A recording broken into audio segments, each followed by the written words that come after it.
Hi everyone, this is our IPTS case presentation. So to start off, radical belonging is a community where individuals can feel comfortable bringing their own unique perspectives and outlooks into a shared space to share knowledges and experiences to create a cohesive environment. It is a space that is non-exclusionary and non-judgmental where individuals can feel supported. So why does this matter in healthcare? It can increase the healthcare team outcomes. If everyone feels heard and appreciated, the outcomes will be better for our patients. And then our emotions and attitudes also affect patients. And then being aware of our bias also helps increase our patient outcomes. This also matters because it is inevitable to have disagreements. And if you are aware of those biases and cultural differences within the healthcare team, as I stated before, it can increase our healthcare team outcomes. And then increasing patient outcomes, the more comfortable that you are as a healthcare team with each other, the better the care the patient will receive.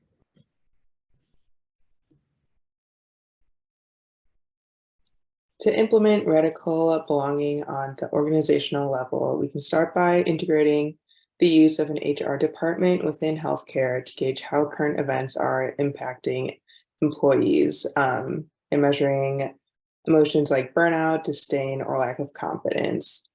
We can also implement cultural celebration days to highlight different cultural or ethnic communities that contribute to the healthcare profession, like AAPI Appreciation Month, Black History Month, etc. This celebrates individuals within that community who has an impact on the healthcare system. Additionally, we can schedule an end of the year gala to celebrate the accomplishments of everyone in the healthcare system. And that goes to address every healthcare profession, including support staff like desk workers and sanitary teams.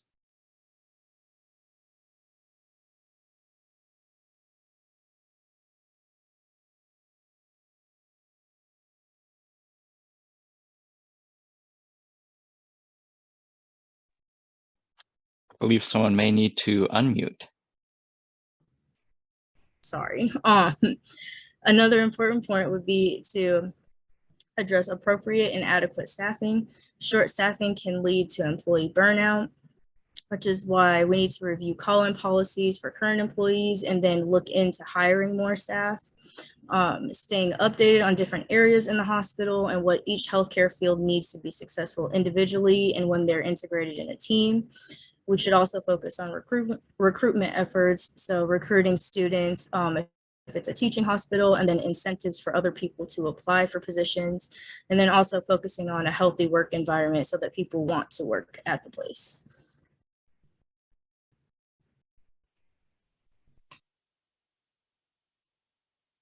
Wellness breaks, and this would be an allocated time once a week, maybe about 15 minutes, where teams can go and get a snack together or take a quick walk outside. We feel this would help teams after a difficult week or a difficult day, kind of to help decompress and talk with their team members to get different input. We'd want to allocate a budget for this so that team members could get a drink or a pastry that they could enjoy on their break, and just kind of incentivize them to actually go take that break during a busy week. We'd also like to maybe take this a step further and even allocate budget for yearly dinners and kind of just help team members build that personal relationship, that they're more understanding of each other's difficulties like outside of work, and kind of just so there's more collaboration within a team. We'd also want to kind of encourage multidisciplinary rounds so that team members who maybe aren't always communicating from different disciplines can kind of come together, communicate and collaborate better, so that there's better patient care. Ultimately, radical belonging also has to be encouraged on an individual to individual level. We have several ideas of how we can encourage that. Not necessarily all of these could be implemented all at once, and this may be a gradual process of getting these implemented. One idea is making sure we have multiple systems for feedback, whether that be meetings, anonymous messages, optional surveys, several different ways for individuals to give us feedback on how this process is going and ideas they may have to improve the system. In addition, we want to have easily available therapy and counseling. Now, that's easier said than done, and there's a lot of logistics that would go into that process. And there may be different opportunities at different locations, whether that's a walk-in clinic or a mandated therapy, or just having opportunities to schedule therapy. But making sure that it's available to everyone in the system.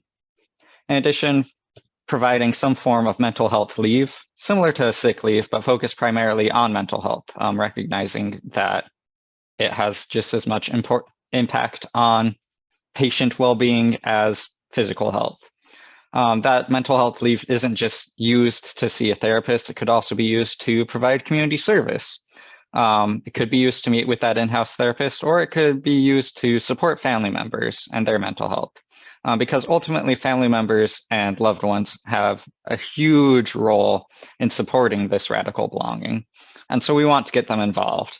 Fourth step here would be having those family members and loved ones involved. That could be activities that promote and support group involvement, providing opportunities for family and loved ones to provide feedback, or other ways to really encourage the entire care team to be involved and everyone involved with the members of that care team. So on the team level, ways that we can implement radical belonging would be creating a scheduling system for interprofessional team meetings to not only discuss patient progress, but to also bring to light other healthcare issues. So this improves interprofessional communication and also brings awareness to issues some healthcare professionals might have that may go unnoticed by others. This also gives the chance for healthcare professionals to apply different perspectives and gives them a chance to give suggestions and other ideas from the point of view of other healthcare teams. Short term, we can start by setting up quarterly or semi-annual meetings with health system administrators to discuss the impact of current events and legislature and how it's impacting employee mental health or affect.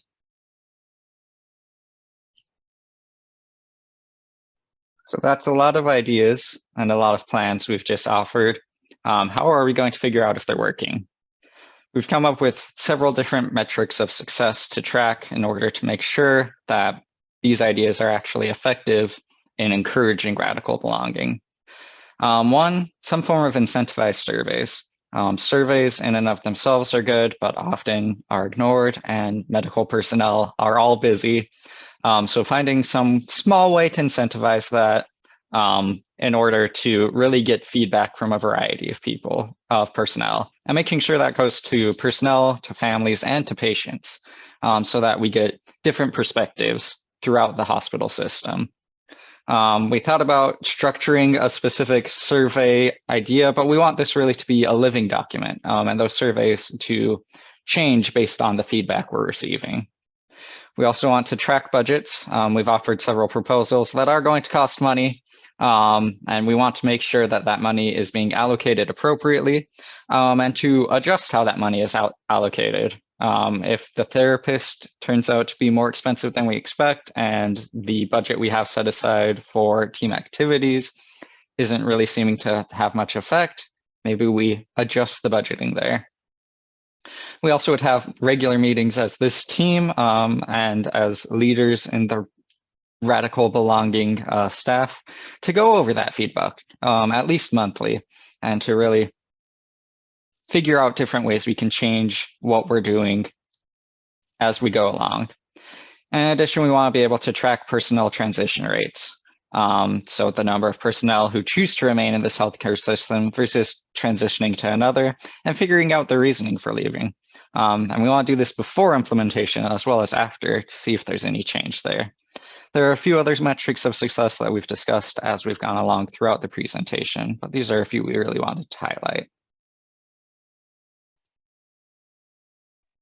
Then, of course, it's also important that once we get all of these plans put into place and that we do find some that do seem to be successful, obviously, we have to have ways to sustain the plan and to keep it running. So like we just talked about with those monthly meetings, it would be important to reevaluate every month. It would get very repetitive, but of course, just going through those surveys, making sure everything is going right and see if there are any changes that need to be done. And like the next point says, being proactive rather than reactive, trying to get ahead of problems just to keep everything running smoothly.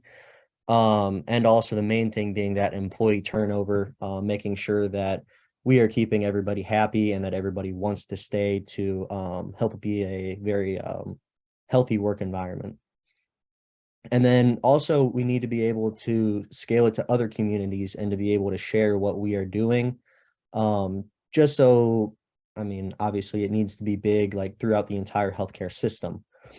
So that can be done by publishing results or presenting to other local agencies that are in the area, just bouncing ideas off of each other, trying to see what's working for them and share what's working for us. And then even outside of the healthcare community or any other type of clinic or anything like that, the feedback systems and the surveys can easily be adapted to really any kind of organization, just to make sure that the radical belonging is working for absolutely everybody and everybody feels welcome. So it's important to identify the problems that everybody is facing and the positive changes that are going to hopefully solve those problems. So we'll also be talking about kind of the impact that COVID has had on marginalized communities and healthcare providers, and taking a couple of examples from our staff at the hospital to kind of showcase this. So we've noticed that there's been increased burnout. A lot of our staff workers have complained about coming home tired, not having motivation, and kind of just feeling fatigued and after work. So an example of this is Kadra, who kind of shares this quote.